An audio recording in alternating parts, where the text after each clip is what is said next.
Have you ever wondered what games you should keep or you should lose? Find out here at Purge Reviews.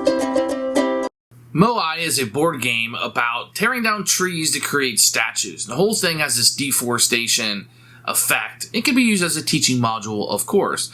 You're going to be competing for areas of the board in order to get wood. You're going to transfer that wood and translate it into the statues that you're hoping to build to influence certain areas of the board to score victory points.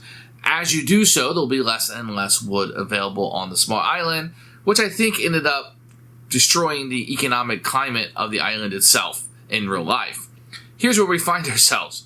This is a game. It's very simple to teach, very simple to learn. The rules themselves are very clear, and the rulebook does a good job. The components are good. Everything looks great.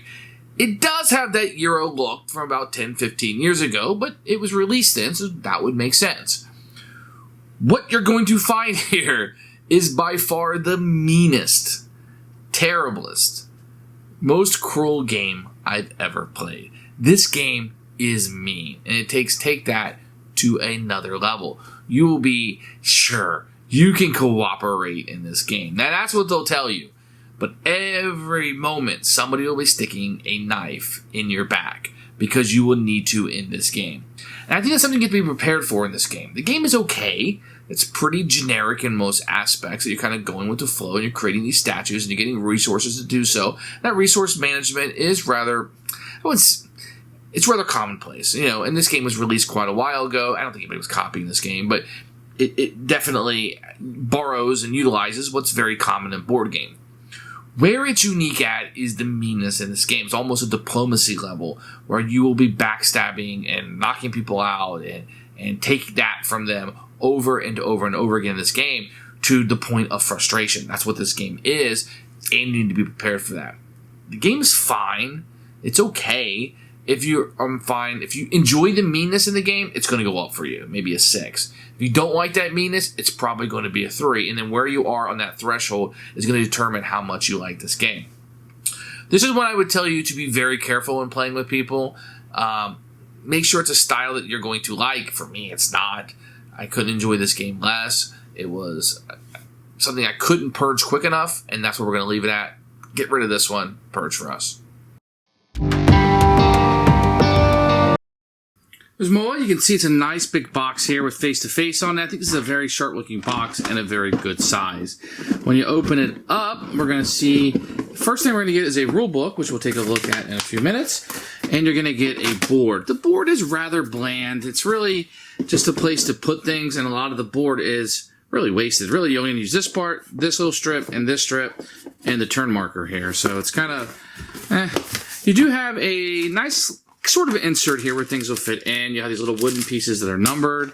These are the statues that you'll be building as the game goes on. Of course, this release today, probably be miniatures and stuff. You're going to have some cards over here. The cards have good quality. The back of the game, you can see, has different pictures, etc. on them. Well, they do repeat a little bit, and they have the black corners, which isn't fantastic. The first player marker will be the Birdman, and you're going to have additional cards for the different epochs that you'll go through. You can see these have numbers on them, icons, and some words, and different pictures. I think the pictures look fine. I like the artwork to this game quite a bit. Some of these are really funny, like Civil War, etc. But they're a little bit gruesome also, so be aware of that. Everything is pretty nice. I don't have any complaints with components, but they are starting to look a little dated. Here is the rule book for the game. You're going to have a little bit of an introduction to what's going on over here. Components, it doesn't have the pictures, although on the next few pages the setup is here. You start seeing a picture of the components. It was a little tricky to me to see exactly what everything was. You're going to go through game round here, a lot of white. Go through here. There are some pictures and examples over on this side. There's plenty. I didn't find it all that difficult to understand, but there are more examples and pictures over here on the sides of it. Then you have the rules kind of down the middle. And then on the back, you're going to have some variants if you want to play with that.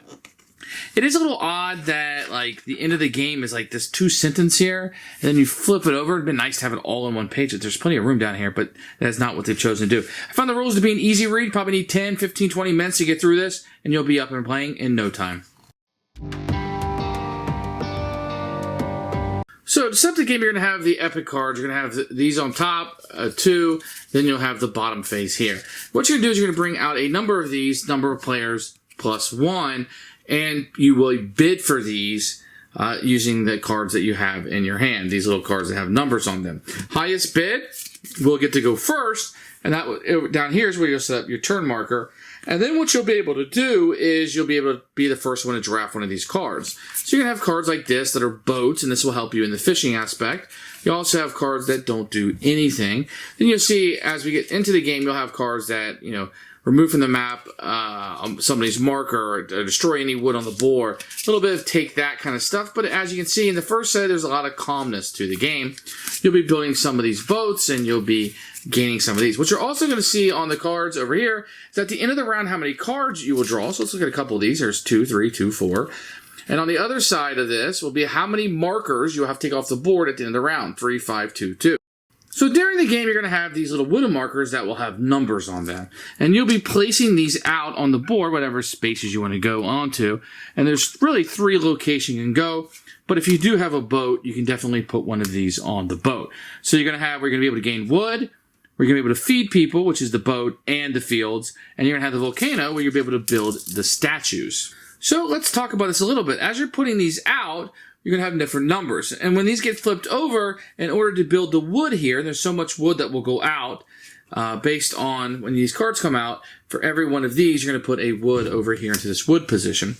Whoever has the highest number of these, you can see this is a 3, where if somebody put out a 1 or 2, yours would be higher. Then you will get the wood at that location. Over here is a statue where when you want to flip these over, and it's an optional thing. So let's say I had, some of these like, let's say I had 7 over here. I could build one of these statues. This one requires an 8, so I couldn't build that. 9, 9, or 10, so none of those could be built. I could build one of these 6s because that's available. So there's no 7s available. I want to build one of these 6s. I could take these off the board, and then I could build this right here.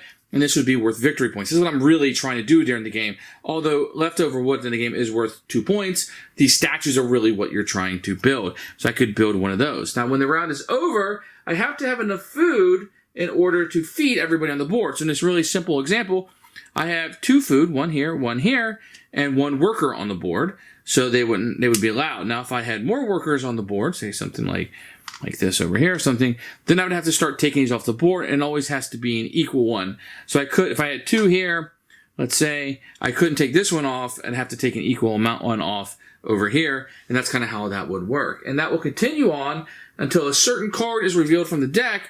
When that card comes out, the game will be over. You tally up the most points. Most of your points, like I said, are going to come from the statues. You get some from leftover wood. That will be the winner of the game.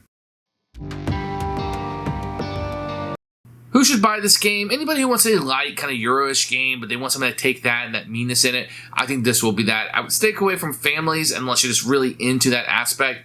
It can get pretty dirty in this game, and somebody can be left in the dust with scoring fairly easily if they get piled up on.